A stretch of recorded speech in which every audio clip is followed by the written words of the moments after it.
The majority of people really like what we did. You're always going to have in life a group that are not.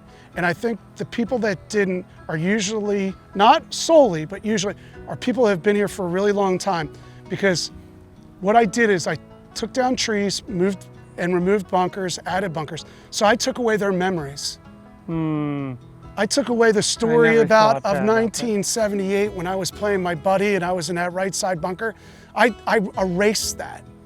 And I understand that there's some animosity to me doing that.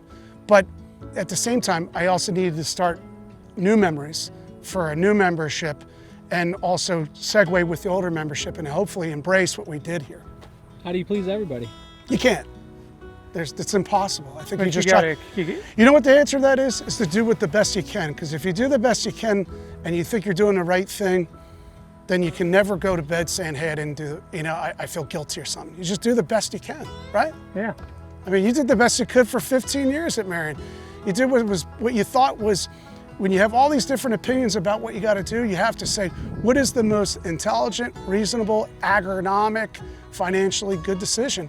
And if it doesn't work for them, then you can walk away, with your chin up or your head up, right? Kill all the weeds, they wouldn't buy seeds, so you leave your rough all grow. Remember that? Yeah, that's right.